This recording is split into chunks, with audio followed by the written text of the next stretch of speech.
Thank you, operator. Good morning, ladies and gentlemen. Thank you for joining us today, and welcome to the ASR conference call on our results for the first 6 months of this year. Now, on the call with me today are Ingrid de Swart, our CEO, and Ewout Hollegien, our CFO. And Ingrid will kick it off with the progress of our strategy and the highlights of our financial results.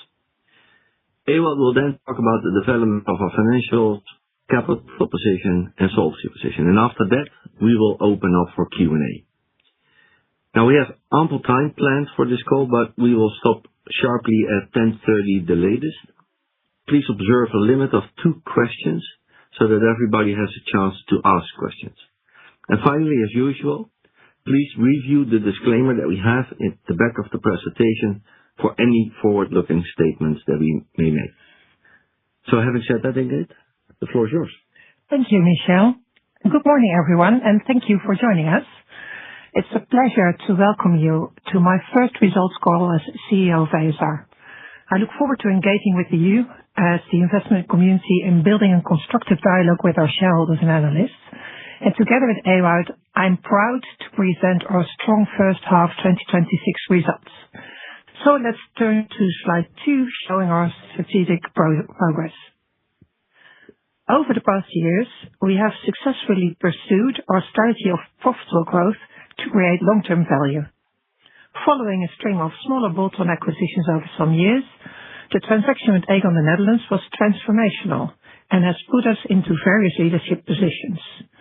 On the 2nd of July, the legal merger of the life entities came through, and this marks the final step and a successful completion of the integration.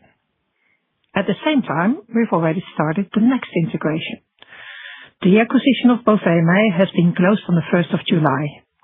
Now, I will discuss the Bovemij deal in a minute, but it's clear that this deal is another proof point of ASR as a disciplined consolidator in the Dutch non-life market.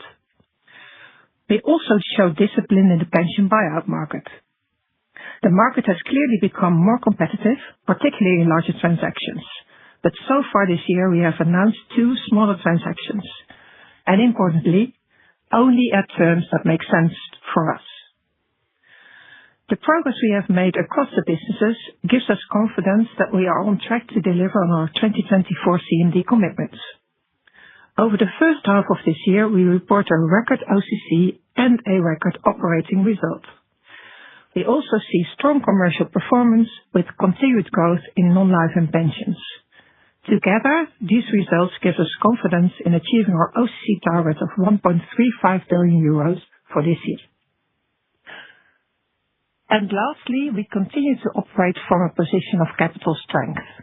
That enables us to invest in value-accretive opportunities such as Bovemij and the pension buyouts.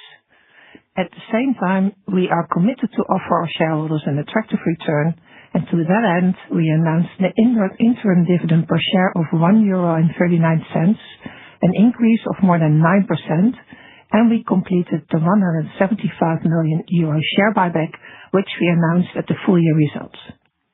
So, we made significant progress so far this year. Let's turn to slide 3 and look at the financial performance. Our OCC increased by more than 7% to €773 million. This was driven by a strong performance in P&C, contributions from the pension buyouts completed in 2025, and the continued delivery of cost synergies. These items more than offset the increased investment in new technology and AI. The Solvency II ratio increased by 4 percentage points to 222%. This reflects strong capital generation and the resilience of our balance sheet in volatile market conditions. Our operating result rose by almost 10% to €901 million, and as a result, our operating ROE reached over 15%, comfortably above our target of more than 12%. In non-life, the combined ratio for P&C and disability was 91.6%, better than our target range of 92 to 94%. This reflects, amongst others, favorable claim experience in P&C. Our organic growth rose 6%, supported by targeted price increases in group disability at the end of last year. In pension DC, we have seen solid inflows, and the annuity inflows showed positive momentum. This was driven by renewed focus on the customer journey and offering attractive retirement solutions. Overall, we remain well on track to deliver our organic growth ambitions for this plan period. Let's move to slide 4 and look at our non-financial KPIs and how we continue to create sustainable value for all stakeholders. As this slide shows, our investment portfolio is already meeting its targets for both carbon footprint reduction and impact investments. We continue to make good progress in reducing emissions across the portfolio, and I'm pleased with that. However, I should also mention that the significant decline is primarily driven by improved and updated data regarding the government bond portfolio. Just to be clear, this concerns not our own data, but data from external data providers. Our sustainable reputation improved further in the first 6 months of this year, and we are pleased with the increasing recognition we get from society. Our other non-financial metrics are also progressing well. I'm pleased to see that our customer satisfaction, measured through MPSI, has already outperformed our 2026 target. This reflects the investment we have made in both technology and service delivery. By using AI in customer interactions, we can handle routine tasks more efficiently and give our people more time to focus on what matters most: personal contact with customers and helping them when they need us. Lastly, our strong ESG profile continues to be recognized by a broad range of international sustainability indices and benchmarks. Let's move to the next slide and discuss the acquisition of Bovemij. Small bolt-on acquisitions are for many years already a firm part of our strategy to create value. The acquisition of Bovemij is a very good example of how we deploy capital in a disciplined way. This deal strengthens our number 3 position in non-life and gives us a unique presence in the Dutch mobility sector. Through Bovemij, we gain access to the BOVAG ecosystem, and in addition, we will establish a joint venture with BOVAG for the distribution activities. This gives us a strong and embedded distribution platform in the mobility sector. Bovemij adds roughly 400 million euro of annual premiums and further strengthens our number 2 position in the Dutch motor insurance market, while also reinforcing our leading position in non-life more broadly. The deal was closed at the start of July, and we expect the integration to take about a year and a half. Actually, this year already, we have planned for the legal merger with our non-life entity. From a financial perspective, transaction fits squarely within our investment framework. We expect the deal to exceed our 12% return hurdle and contribute around 25 million euros of run rate OCC after the integration period. And as mentioned in our press release in January, we expect the impact on our Solvency II ratio to be around minus 3.5 percentage points. And finally, I believe Bovemij is a good example of a broader trend that we may see materialize in the Dutch P&C market in the coming years.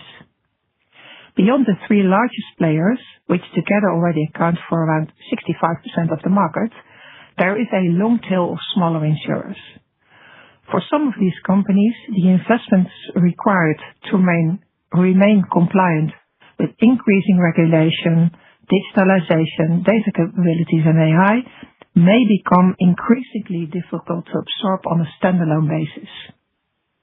The minimum size for insurers to run their business in an economically viable way just continues to creep up every year.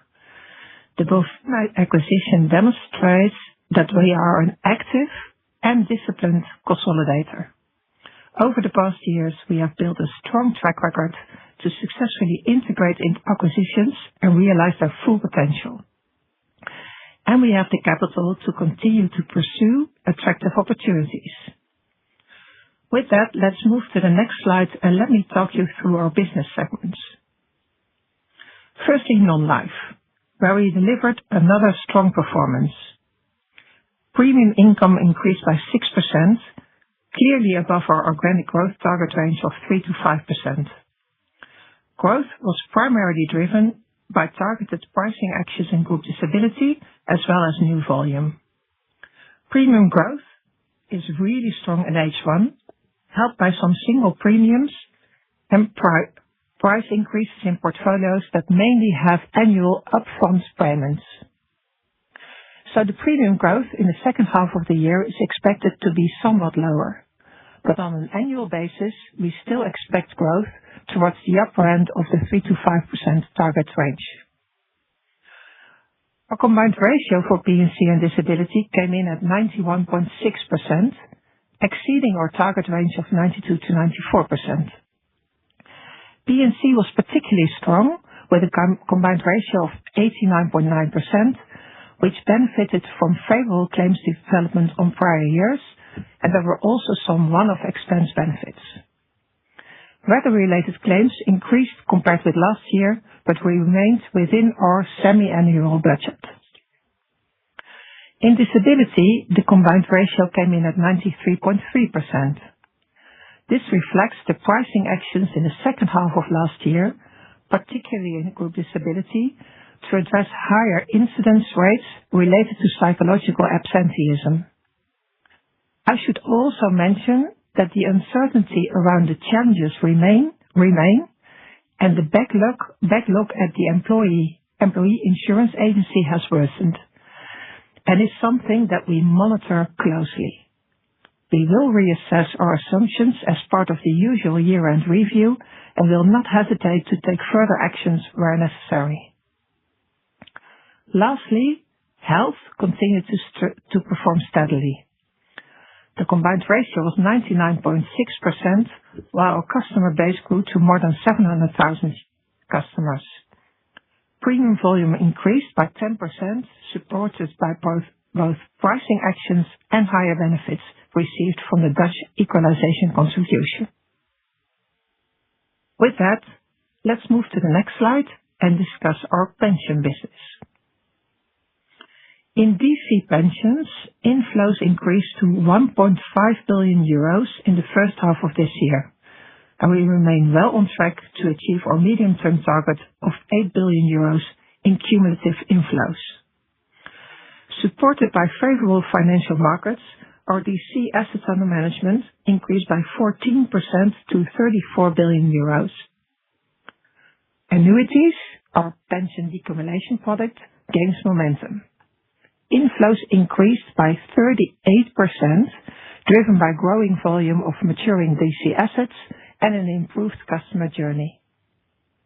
Our focus remains on retaining these assets through high customer satisfaction and competitive pricing. Based on current developments, we are on track to exceed our medium-term cumulative annuity inflow target of 1.8 billion euros. In pension buyouts, we remain highly disciplined. During the first half, we successfully executed the King Bavaria transaction, adding over 200 million euro of assets under management. The Ecolab transaction, representing a further 150 million euros, has already been announced for the second half of the year. We will maintain our value over volume approach and will only pursue transactions that meet our return requirements. While competition has increased, we remain confident in achieving our 8 billion euro buyout ambition, although part of the opportunity may materialize beyond 2027. With that, let's now turn to our fee-based businesses, where acquisitions and cost synergies supported another strong performance. Fee income increased by 33%, driven primarily by the addition of Human Total Care to our distribution and services segment. Human Total Care operates in the growing market for occupational health and reintegration services. With absenteeism levels elevated, we see attractive opportunities across the broader employability value chain. The Human Total Care contribution also supported the operating result of fee-based business, which increased by 32% to 150 million euros. Next to the acquisition, this was mainly driven by the realization of cost synergies from the mortgage platform migration. In mortgages, production amounted to 3.6 billion euros. Volumes were lower than last year as we see spreads tightening. Competition is particularly strong from banks, especially at the shorter end of the maturity spectrum. Nonetheless, we remain disciplined in pricing and only originate mortgages that meet our desired spread levels. Overall, our fee-based business continue to demonstrate their value as scalable, capital-light growth platforms for ASR. With that, I will hand over to Ewout, who will take you through our capital generation and solvency position. Thank you, Ingrid. Great to have you all on the call, and I hope everyone enjoyed a nice summer break. A CFO cannot be more happy when the results are not only strong, but also a very clean set of numbers. Let's move directly to slide 10 and start with the capital wheel. This slide shows what we mean by putting the balance sheet to work. We continue to operate from a strong capital position. This gives us room to invest in growth while the balance sheet remain robust. We deployed capital in a disciplined way. That includes organic growth, optimization of the investment portfolio, the Bovemij acquisition, and pension buyouts. And every growth we achieve, value over volume is the starting point. Our level of capital generation increased to 773 million euros. Our business performance gives us good confidence on delivery towards the 1.35 billion euro target for 2026. And capital return remains attractive as well, with 9% interim dividend per share growth and the completion of the 175 million euro share buyback announced at the full year results. So in short, the wheel is turning, we invest in profitable growth, we grow OCC, and we increase capital return. Now let's zoom in on the development of Solvency on slide 11. As this slide shows, the largest contributor in Solvency development is OCC. OCC added 13 percentage points to the ratio. The market and operational movements had only a small negative impact of 1 percentage point, where the positive impact from mortgage spread tightening and real estate revaluations were net offset by negative impacts such as the downgrade of Belgian government bonds and the growth of the equity portfolio. After capital distributions, the ratio lands at 222%. Looking ahead, there are two relevant items to keep in mind. Those do not differ from what I've mentioned at the full year results. One is the Bovemij acquisition, which is closed in July, and two is the removal of the DA as part of the legal merger of the life entities.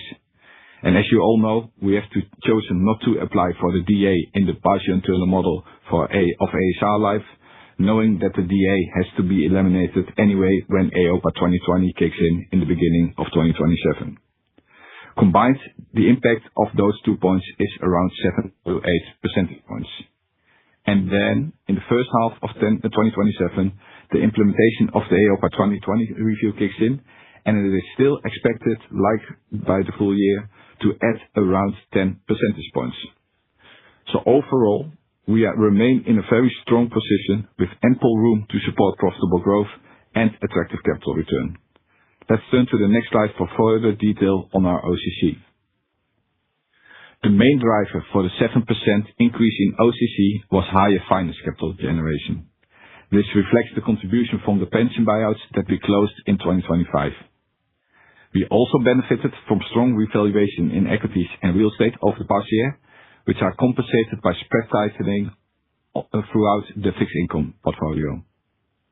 The non-life contributed positively with a 55 million uplift. In P&C, performance was strong with a combined ratio below 90%. Disability showed a solid performance in H1, proving portfolio discipline and at the same time knowing uncertainty remains given the situation at the UWV. Next to the strong business performance, the increase also includes a lower business strain of around 20 million. This was a result of an increased upper limit of our net cat cover in H2 last year, and though it does not make a difference for the full year, we see an outperformance from H1 to H1 due to this timing effect. So actually this half year is a solid base to think of also going forward. Segment Asset Management shows an uplift of 50 million euros, mostly driven by the migration of the mortgage portfolio in H2 last year. The increase in distribution and services segment mainly relates to the full contribution of HTC, which has been reallocated from holding to distribution and services after we acquired the remaining stake of 55%. For the holding and other segments, we see a couple of elements driving the 22 million euro decrease. Firstly, as you know, we are investing into new technology and AI. Secondly, a modified treatment of the employer's disability arrangement. And lastly, HTC does no longer contribute to the holding segment. And before we head to the operating results, let's look at the outlook for our full year OCC. The OCC of 773 million euros per half year 2026 should be your starting point. Then, if we add the 594 million euro OCC from the second half 2025, you should take into account a few elements. Combined ratio in H2 last year, set within our targeted range. Growth of the business, increased investment return, and cost synergies should provide an additional uplift. And those are offset by headwinds from the impact of the introduction of the PIM to ASR Life, the transfer of Knap mortgages to BAWAG, the timing effect on the SCS strain as just explained, and additional investments that we are doing in AI and other technology. All of these developments combined should roughly be a wash. So that would keep the OCC for the second half a touch below 600 million euros and the full year 2026 OCC north of the targeted 1.35 billion euros. Let's turn to this next slide and talk about the operating result. Given that the most underlying drivers in the operating result are the same as OCC, I will focus on the drivers that are different from the OCC analysis. The operating result increased by 10% to 901 million euros. The life segment delivered a strong increase of 70 million euros, mainly driven by a higher CSM release, reflecting, amongst others, the higher release of CSM due to the capitalization of cost synergies in H2 2025 last year. The positive experience variance observed in pensions was offset by a lower contribution from associations compared to last year. And lastly, for life, we realized a higher investment margin from the 2025 pension buyouts. The increase in operating investment in finance result is higher than the increase in OCC finance capital generation because the tightened mortgage spreads led to a lower liability liquidity premium under IFRS, but does not impact the VA under Solvency. In non-life, the increase in operating results mainly reflects higher investment income. For the insurance result, the business growth is offset by a slightly higher combined ratio compared to last year, and the development of our fee-based business and holding are equal to OCC. So let's turn to the next slide and talk you through our updated Solvency sensitivities. Slide 14. As mentioned during the full year call, we would give an update on our sensitivities that also reflects the removal of the deterministic adjustment, which now actually already has been removed after the legal merger on the 2nd of July. And as a reminder, the DA was an Aegon-specific mechanism that corrected for mismatches between our own portfolio and the VA reference portfolio via the required capital. And what you now can see in our sensitivities is that they stay benign and our solvency resilience remains strong, also after the removal of the deterministic adjustment. The current sensitivities are actually now more aligned with market practice. Let me for now focus on the free spread sensitivities, since those sensitivities are mainly impacted by the removal of the DA. For government spreads and mortgage spreads, the outcome is quite intuitive. If spreads widen, valuation go down, and for both investment categories, risk is low and therefore limited compensation in required capital. Netted, a negative impact on solvency from spreads widening and the other way around from spreads tightening. For credit spreads, the picture is different. Here, a spread widening actually leads to an uplift in the solvency, and there are two drivers for that. Firstly, in a European context, our fixed income portfolio has a relatively large allocation to mortgages. The VA reference portfolio has a relatively large allocation to corporate bonds. So when credit spreads widen, the VA reacts more strongly than it would on the basis of our own portfolio. Secondly, is the application of the IAS 19 for the valuation of the pension scheme liabilities for our own employees. The IAS 19 discount curve is based on the corporate bond yield curve, so wider credit spreads therefore also have a positive impact on our solvency. So overall, the sensitivities to our balance sheet remain very manageable, and in real life, spread movements in coffees, credits and mortgages have historically been positively correlated. That means the different direction in the spread sensitivities also provide a natural offset. Let's move to the next slide where we discuss our investment portfolio. This slide shows our robust and high-quality investment portfolio with over 80% allocation to fixed income assets, including mortgages, derivatives, and cash. The fixed income bond portfolio covering government bonds, credits, and alternatives is a high-quality and well-diversified portfolio that I'm very comfortable with. We believe that mortgages offer historically a very attractive risk-return profile. The average loan-to-value is around 50%, and credit losses remain below 1 basis point. So from a risk perspective, this is a very strong portfolio. As Ingrid mentioned, new mortgage production was lower.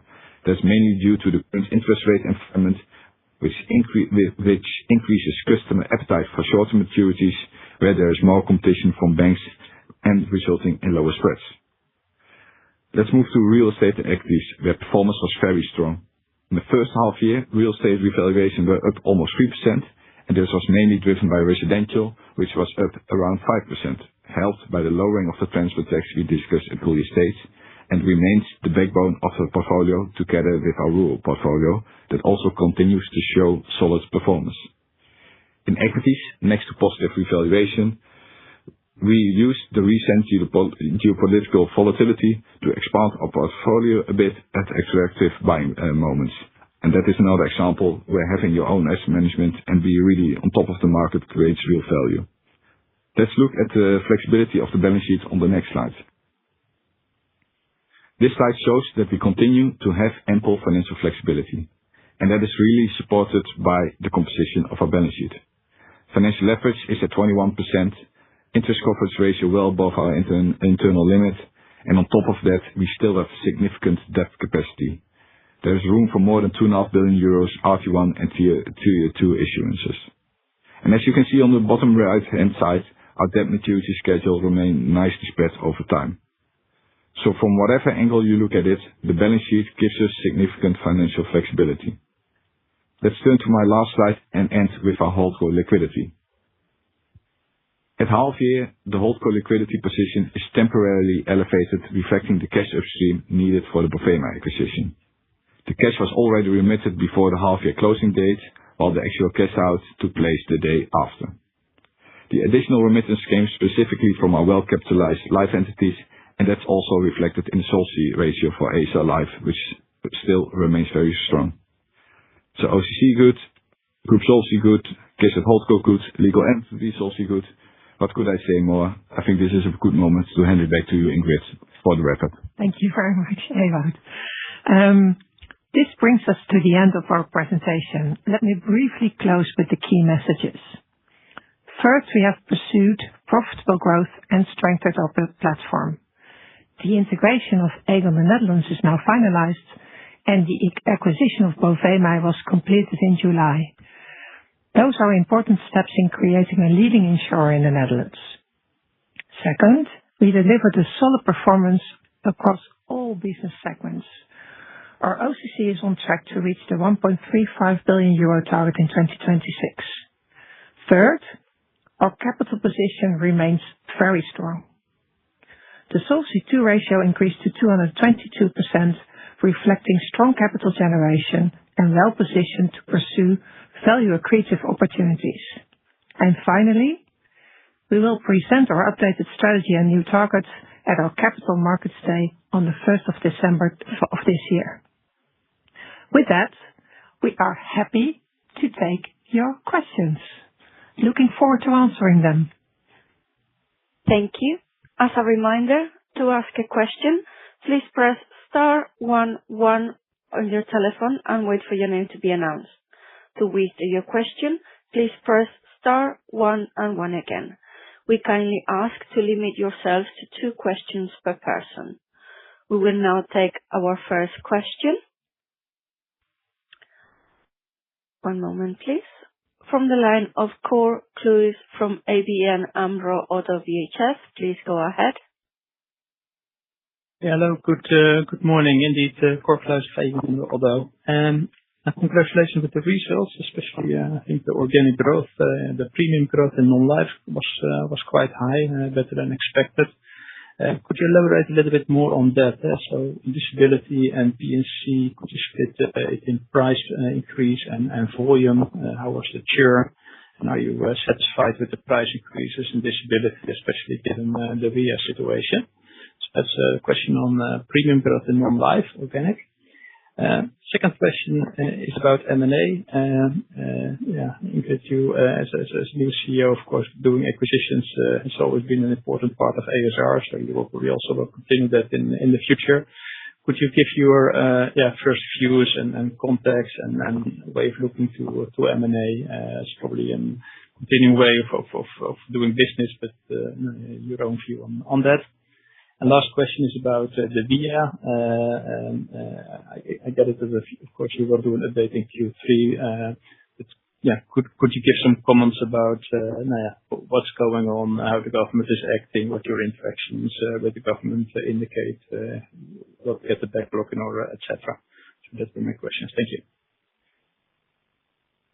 Good morning. Thanks, Cor, for those questions.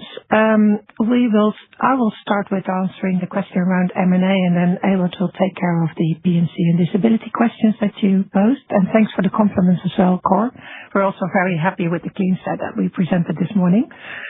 So I've been part of this company for almost 7 years, and M&A has been an important part of the strategy and an important source of growth for years. I think that the Aegon Netherlands transformation of integration and deal was really transformational to ASR, and we are really proud that we completed the integration within the 3 years and delivered on all the targets that we promised. And more importantly, also we're very successful in bringing 2 cultures together. I'm also very happy that while we have just closed down the integration and really completed it, we have already started the next integration of Bovemij. And I love the blueprint of Bovemij that well fits into what we have always said, that in the non-life space, particularly in P&C, there may be opportunities in the coming years because of the 65% that's divided between the 3 biggest players in the market. There is a tail of smaller players, and we see now that Bovemij is, I think, a perfect proof point of that. It's quite difficult for a smaller P&C insured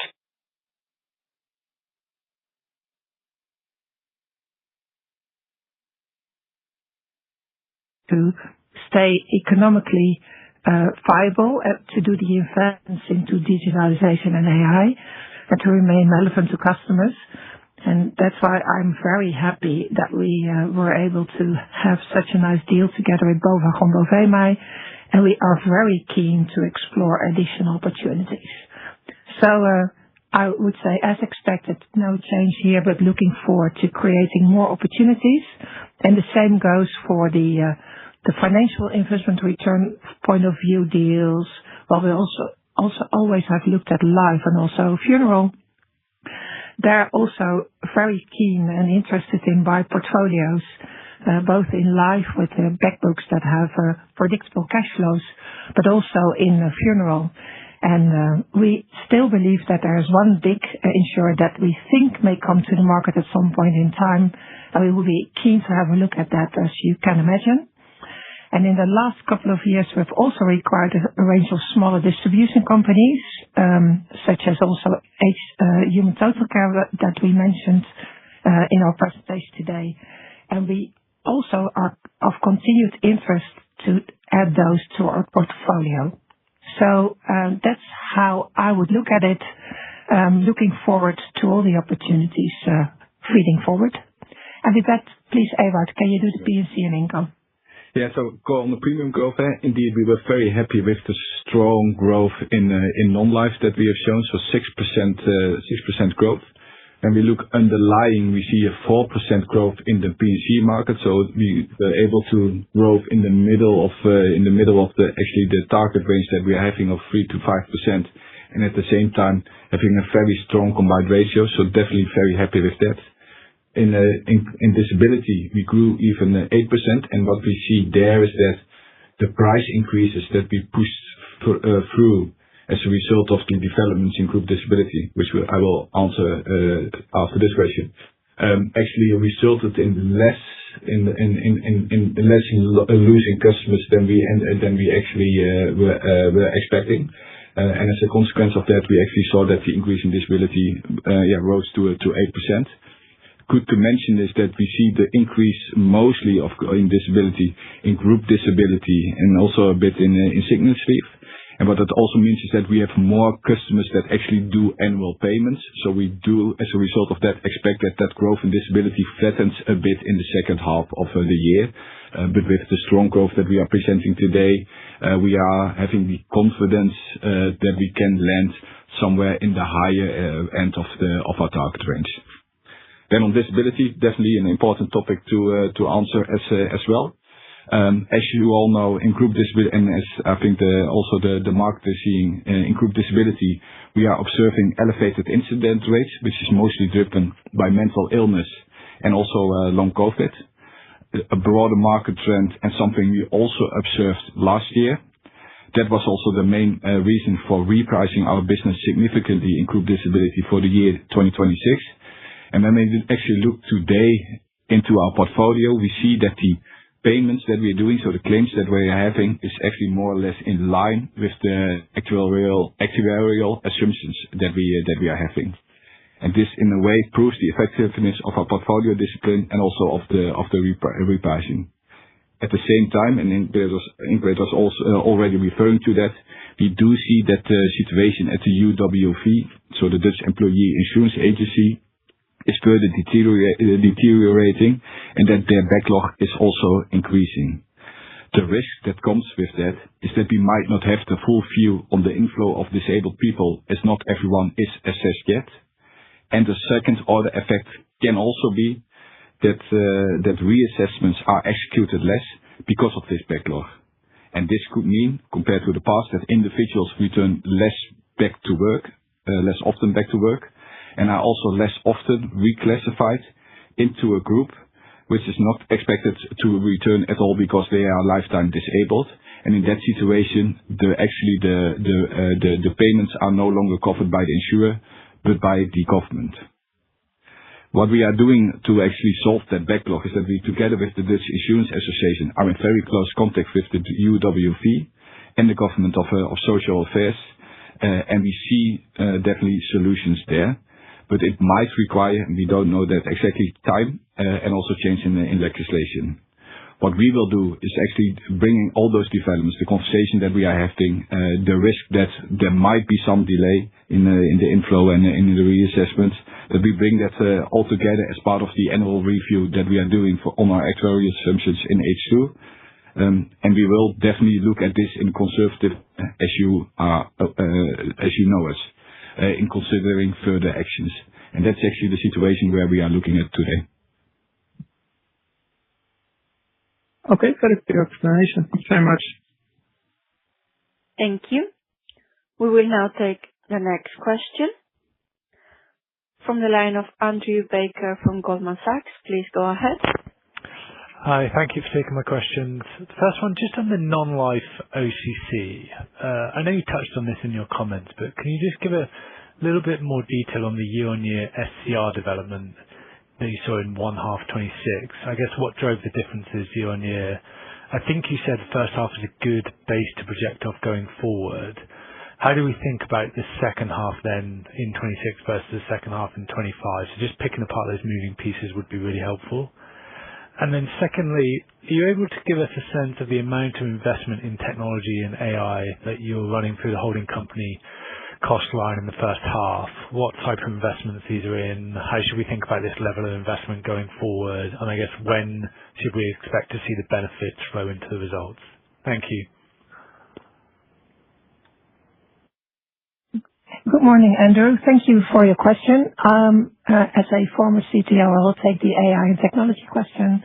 You should think about tens of millions. Ewout, can you take the OCC question? Absolutely. So we already call it internally the net cat. The net cat question, because it's maybe to start with, what we now see in H1 of 2026 is really kind of the normal level what we should expect. What happened is that given the continued growth that we had in the P&C portfolio, we actually saw in H1 of 2025 that the exposure levels temporarily exceeding the coverage assumptions underlying parts of our net cat program. As a consequence, we saw that additional solvency capital was required during the first half of 2025 until the reinsurance program was adjusted at year-end. So the subsequent update to that program released this additional solvency capital requirement in the second half of 2025. As a result, we benefit from lower capital strain in the first half of 2026 compared with the prior year period, and this created that positive year-on-year effect. But again, the level of H1 is normal. What it does indeed mean is that around, let's say, 20 million, that's around the number, we expect around 20 million less capital release or 20 million higher strain in H2 compared to last year. And that was also part of the OCC bridge that I provided. That is included in that. That's one of the reasons that we expect more or less to land at the same level on OCC in the second half of the year as last year.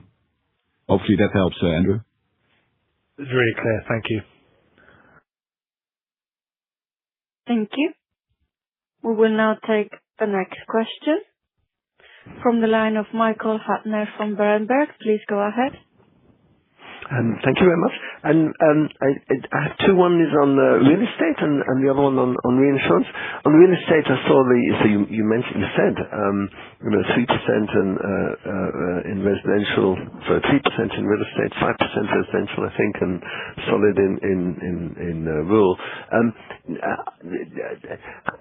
In your 13% OCC increase, how much was that from real estate, or is it somewhere else? And how much more could we expect from real estate in the second half?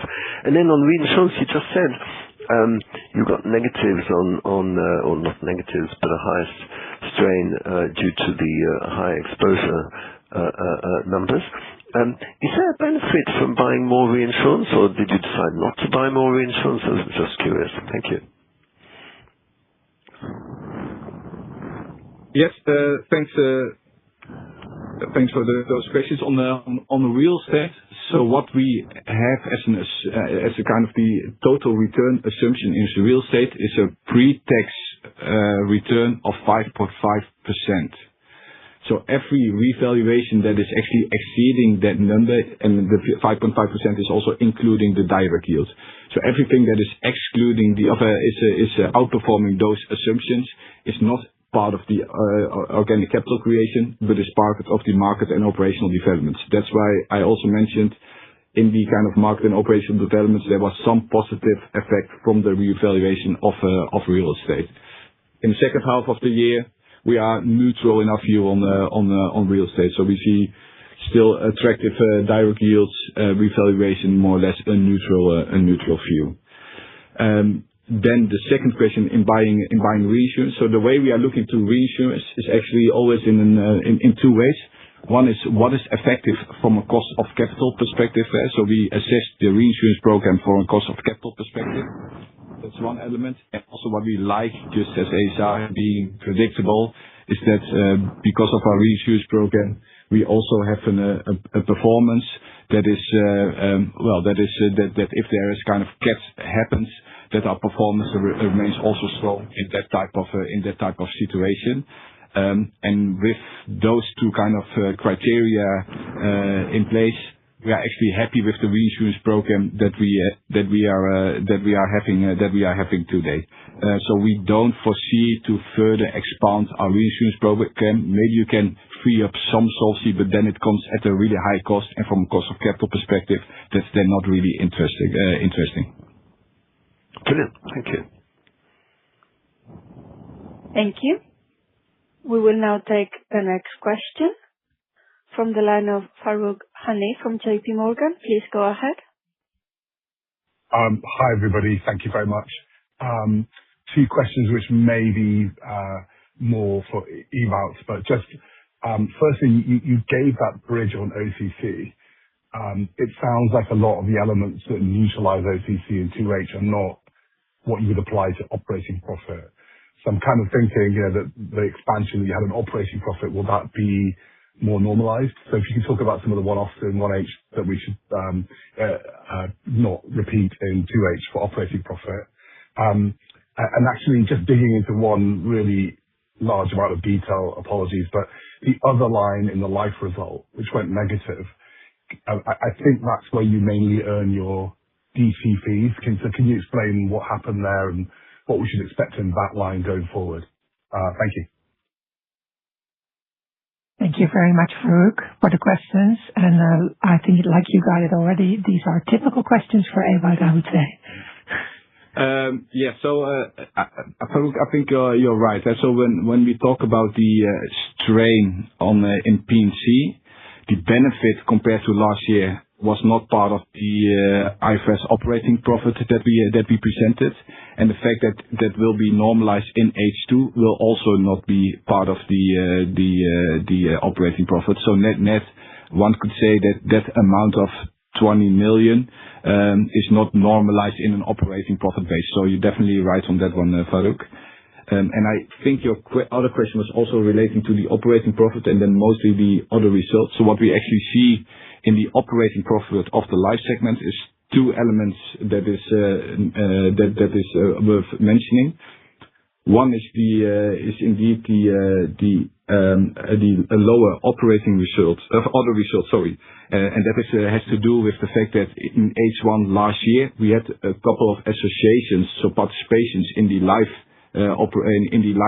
segment that really made a strong performance and that landed in the other result, and that is not there in H 2026.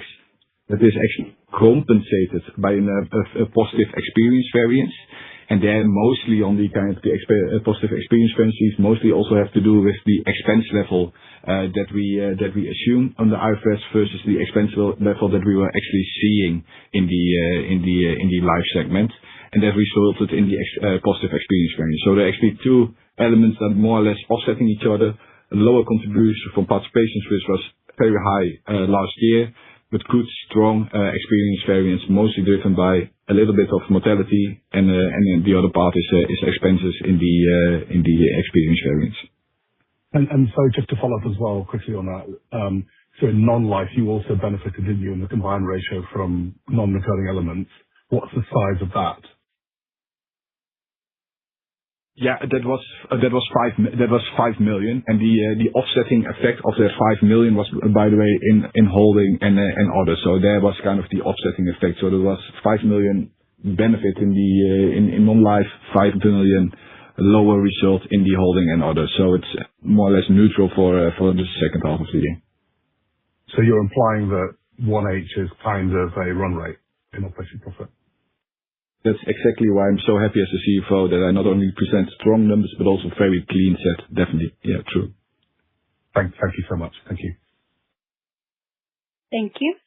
We will now take the next question from the line of Benoît Pétrarque from Kepler Cheuvreux. Please go ahead. Yes, good morning. So actually the first one is on the clean OCC. Could you give us kind of the clean run rate for H1? I think you had some prior years provision release in non-life and also one of expense benefits. So just wondering how much it is on the clean basis.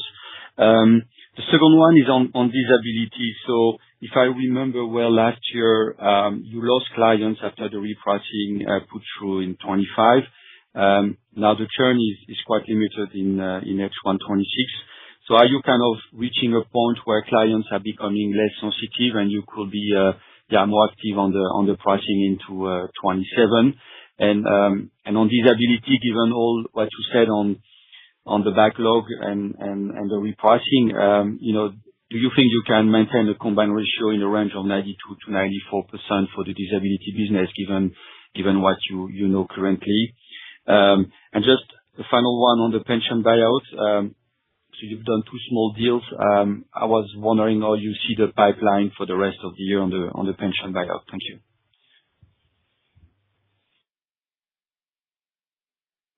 On the 5 million on the OCC, run rate OCC, that was the question. The release that was mentioned was only 5 million on the expense side, but we wanted to flag that because you actually see that the expense ratio goes down 1.2% in P&C, and that's a high number, and that's why we want to flag that 5 million was kind of has to be seen as a one-off. But again, the compensating effect is in holding and other. And with that, you can also see this as a run rate number. So the SCR strain is a run rate number because of the net cat program at the right level, but also this is a run rate number. So that's on the OCC H1. And then, if I understand your question correctly, on the pricing and whether we can push even more price increases to the market and that they will easily accept that. Well, it would be lovely if the market works like that. I think in all fairness, we do see that it is a hard market, so you can definitely ask the margins that you want to achieve. And at the same time, there's also a competition. Corporates can also go to the UWV to insure themselves. And I think there you will probably see the most competition out of it. What we have said is we see uncertainty.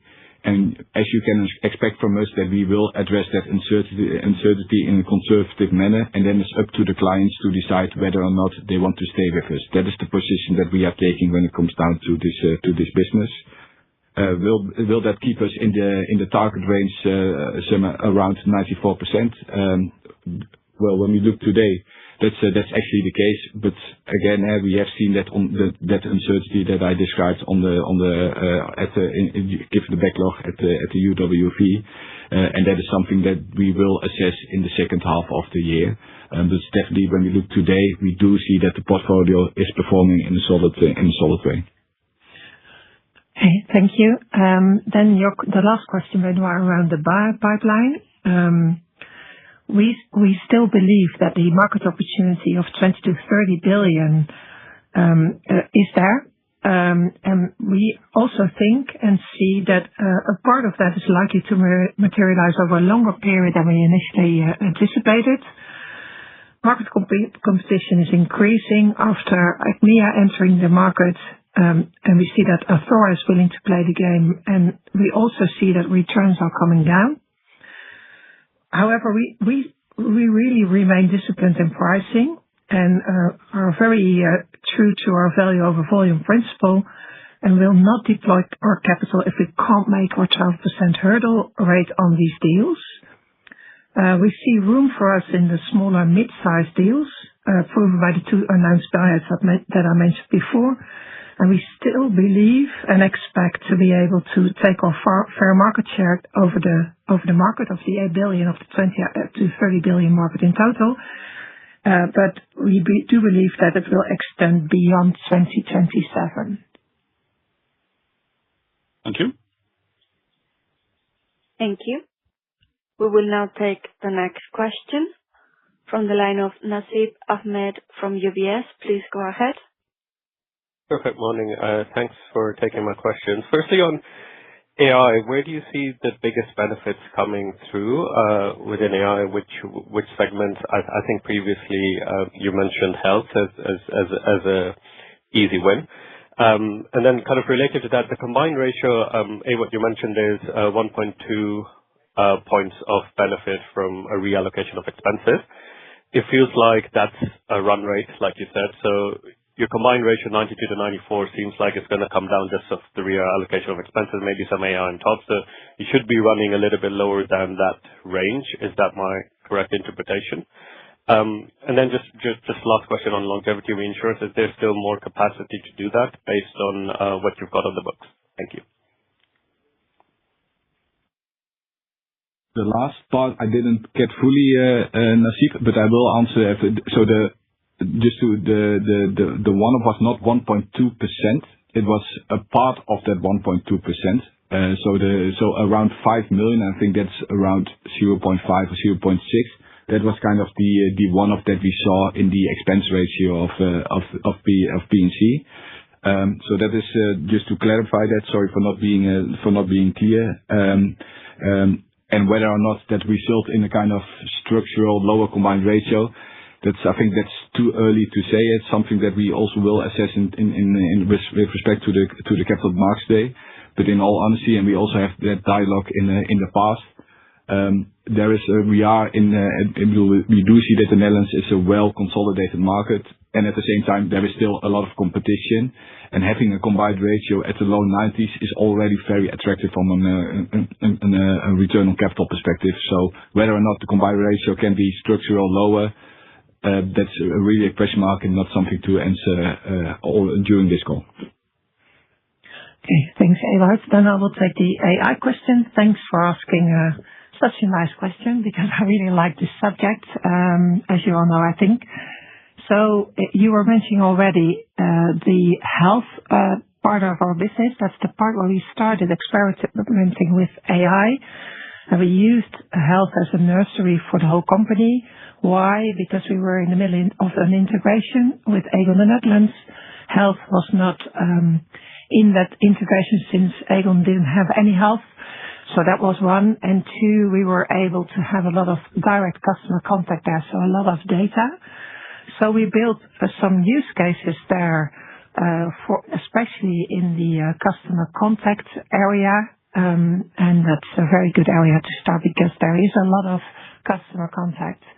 And we were able to really develop those use cases a bit further through. So we have seen, that was your other question, that when you combine AI with very well adoption by people, because it's 30% around technology, 70% is about people, processes, and also culture.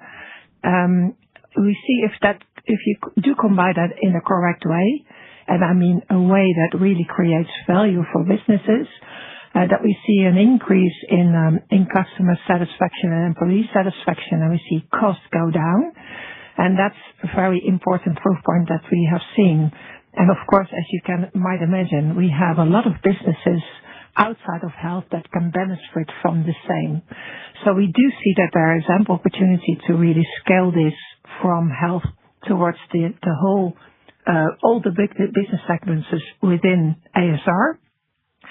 And we see that not only operational efficiency, operational effectiveness is an important driver for ASR towards the future, driven by AI, but we also do see that customer experience also really benefits from AI, digitalization, and automation.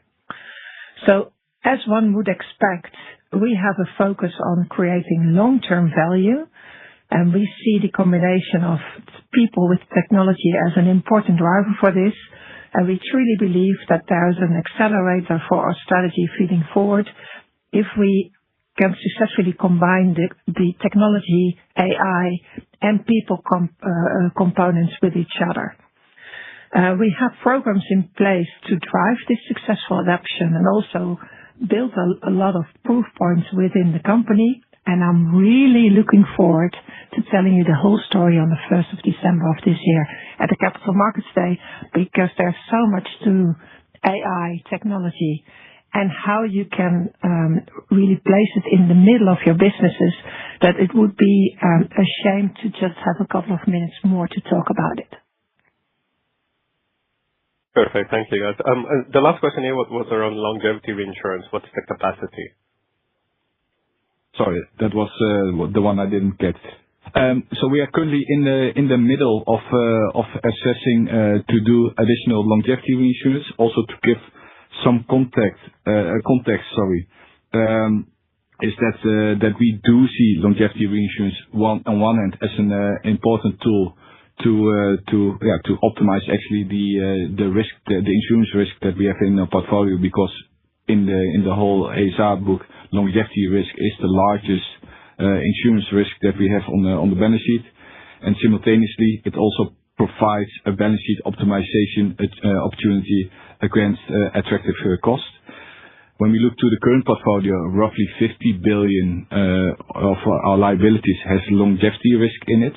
And that part of that risk is already being mitigated, let's say a sixth by the natural hedge that we are having between longevity and mortality, and with the funeral book that we are having.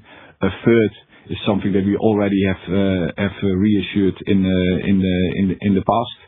And of course, we also think about this more going forward, that we might add in the future additional Dutch funeral business, and then you also want to have some mortality risk, longevity risk still on your balance sheet.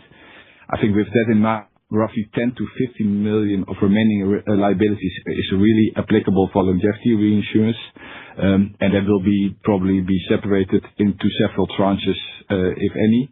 I think general rule of thumb is that a 5 billion deal will bring around roughly 2 to 3% level solvency benefits at group level, and that is currently still our stance, mostly driven by a low risk margin. So that's actually where we are in the middle of assessing it. We see that the price of the solvency benefits that we mentioned in the past are still more or less be the case. Good risk management, attractive from a cost of capital perspective, and we hope to give further clarity on somewhere in H2 whether or not we enter into a longevity deal. Perfect. Thank you very much. Thank you. We will now take the next question from the line of Ian Pearce from BNP Paribas. Please go ahead. Hi. Morning. Thanks for taking my questions. The first one was just on the fee business. I'm just trying to get a feel for the underlying growth in the fee businesses. There's been a bit going on in terms of resegmentation, HTC, the mortgage transfers. Just trying to get a feel, if you can give us some sort of feel for the underlying growth rates that you're seeing. And also on the operating expenses in the asset management segment, which went down year on year. If you could give us, obviously, synergies as part of that, but is there anything we sort of need to factor in terms of the cost-income ratio outlook for asset management? And then on the P&C segment, just trying to think about the impact of Bovemij on the combined ratio, just looking at the OCC guidance, sort of implications that might have a bit of a negative impact on the combined ratio for H2. So again, if you could give us any sort of feel for the headwinds that it might provide to the combined ratio going forward. Thanks. On the fee basis, so indeed, so we saw an increase in the result of our fee businesses. Actually, the two main drivers there. One is the HTC business that we acquired the remaining 55% stake. As a consequence, it actually moved from a participation that was part of holding and other fully to the fee segment.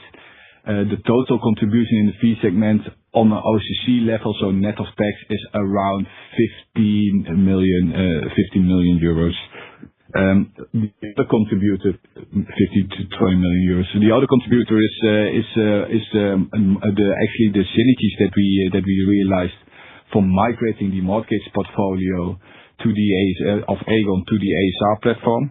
And that resulted in the lower expense base that you were referring to. Roughly 12 million is what we are seeing on a lower expense basis. Roughly 20 million of contributions coming from that.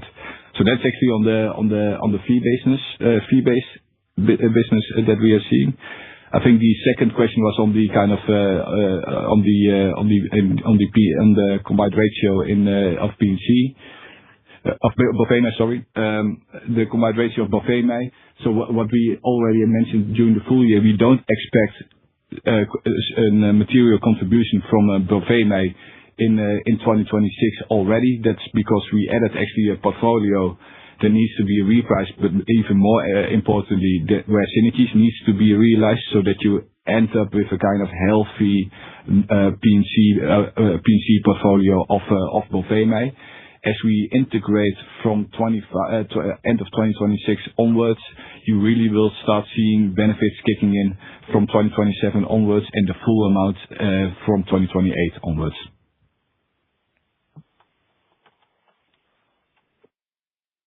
Thank you. We will now take the next question from the line of Farquhar Charles Murray from Autonomous. Please go ahead. Two questions, if I may. Firstly, thanks for the guide towards non-life premium growth kind of moderating back into the 3 to 5% range.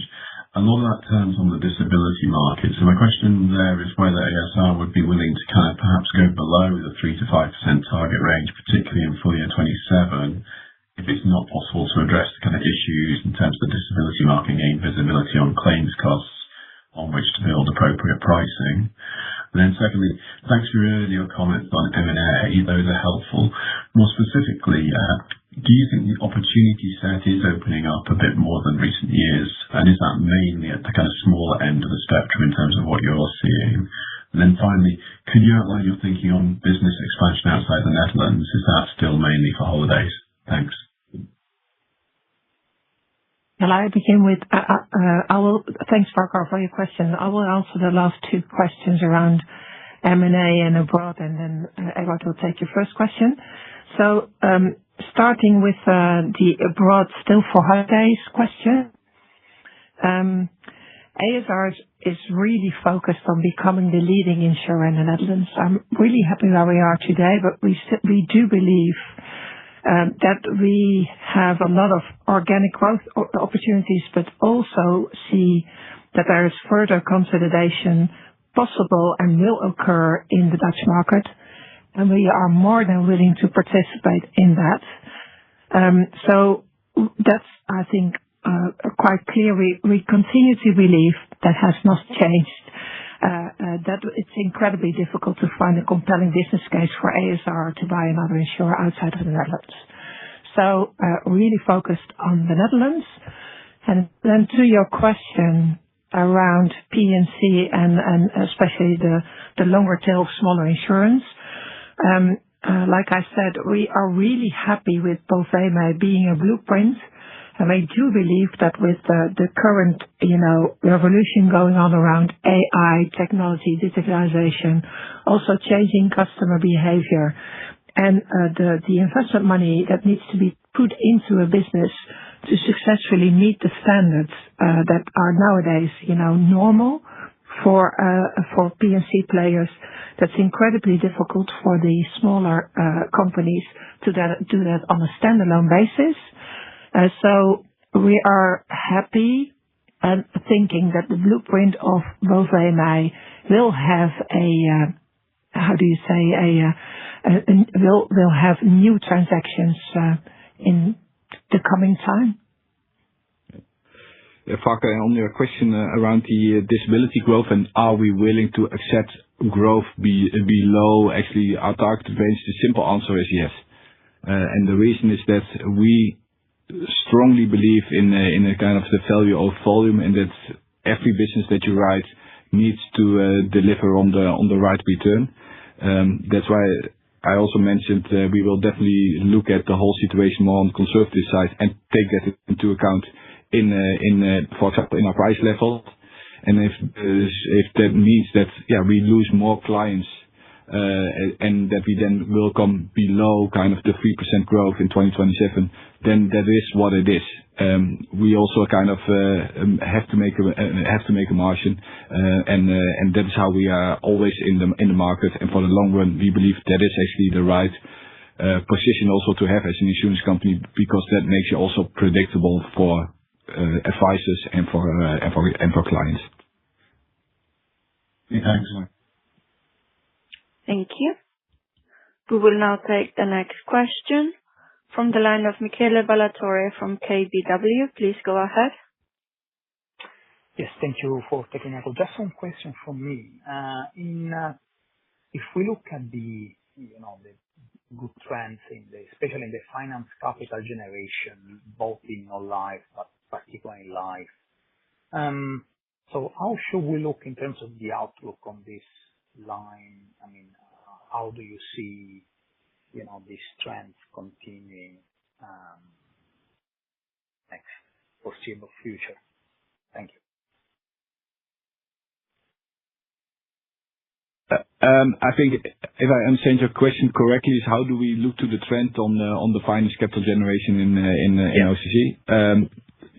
Okay. So no, what we see actually in the portfolio also in H1 compared to 2025 is then on one hand, we saw actually spreads were tightening a bit. So then because of that, you see spreads tightening, and we have small spread tightening, and we have seen in mortgages, spread tightening in govies, and also spread tightening in credits.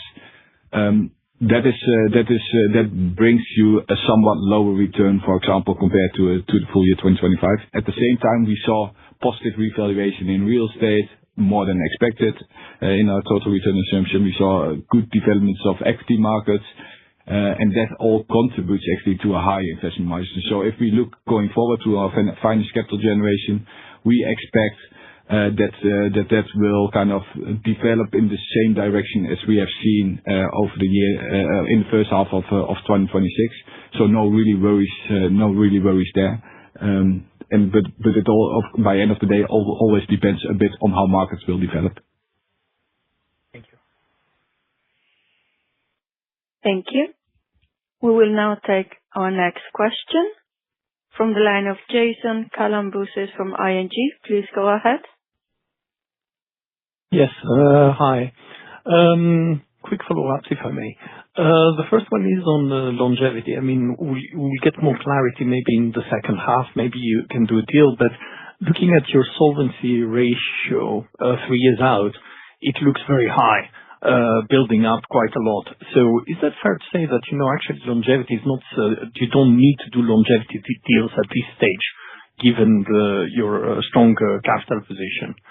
The second thing is follow-up, again, is on the buyout market. Could you differentiate between Achmea and Athora? Because as far as I'm aware, maybe I've missed it, but we haven't seen a lot of large deals and as last year. So do you find that it also takes, even though there is competition in pricing, it takes more time for the pensions funds to take the decision, and are there also softer factors than pricing that could make that things come back to ASR? Or do you think that at the end it is a lot more pricing, it will be more Achmea and Athora battling it out, and you focusing on the mid-sized deals over the next 12 months? And the third question is on non-life. Could you give us something specifically for the P&C combined ratio, the 89.9%? What is the percentage benefit you got from the prior year reserve releases? Maybe it was given earlier, I'm not sure. I think that you said that expenses was minus 1.2%, but if I could have the PY answer, that would be great. Thank you very much. Thanks, Jason. You called it follow-ups, but I think also there was one follow-up and two new questions that you raised. Let me try to give a clear answer to that. On the longevity part, I think that's the beauty where we are looking at today. So we don't need longevity reinsurance from kind of a position of weakness there because we need solvency. Now we are in a strong solvency position, and we only want to do longevity reinsurance because on one hand it is good risk management there, so an important risk that we have on the balance sheet you can offload. That's one element that we take into account. But the second element, just as important, if you can do this against the right prices and you see that your cost of capital can become close to zero of such a deal, that makes it also from a balance sheet optimization attractive. And that is the reason that we are considering this. So it's just good balance sheet management, good risk management, and that's the main driver, not because we need solvency. The second element on the non-life, how much reserve release? Well, that's a simple answer, so thanks for that. It's actually negligible. So this is a real strong underlying number. There's the 5 million that we discussed with, which has an offset of the holding, but it's a clean number that we present here today, which is very strong and we are very happy with. And then on the buyout market and how that is developing. So indeed, we saw H1 2025, Athora and ASR both winning quite some deals. H2, Athora have won a lot of deals, a lot of activity in the buyout market. H1 of 2026 is a bit less, and at the same time we see deals happening, and also ourselves actually have one to smaller deals. I think Ingrid describes it very well in a way that what we see is that because kind of the main competitor being Athora in this market really won a lot of bigger deals, the appetite for smaller deals seems to kind of fade away a bit, and that provided us the opportunity against the right return levels that we want to have to win those deals. And that is, and I think so. This is not because of pension funds are now thinking differently to the market. It's just sometimes you have a bit more activity in the market. Sometimes you have a bit less activity. But H1 of 2026, there were still a couple of buyouts, and also when we look going forward, there's still a pipeline, and that's why we are still confident, though it might take 2 more years, that we will reach the 8 billion. Great, thank you. Thank you. We will now take the next question from the line of Michael Huttner from Berenberg. Please go ahead. Fantastic. Thank you so much. Two. One, you spoke lots of times on funeral business. I just wondered, could you remind us who is the lucky competitor who you might be looking at, or any indication? Maybe you can't say, I don't know. And then we had the question on pension buyouts. Can you talk a little bit about the individual annuities? So that's the one you're exceeding. Can you give us a feel for how much more growth there is? Because it's clearly not a closed block. It's linked to the DC growth. Thank you.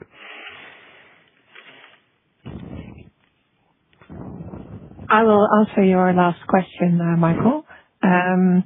So if you look at the annuities, so we have a big book of DC that's accumulation business, and now we have the decumulation. That's where the annuities come in.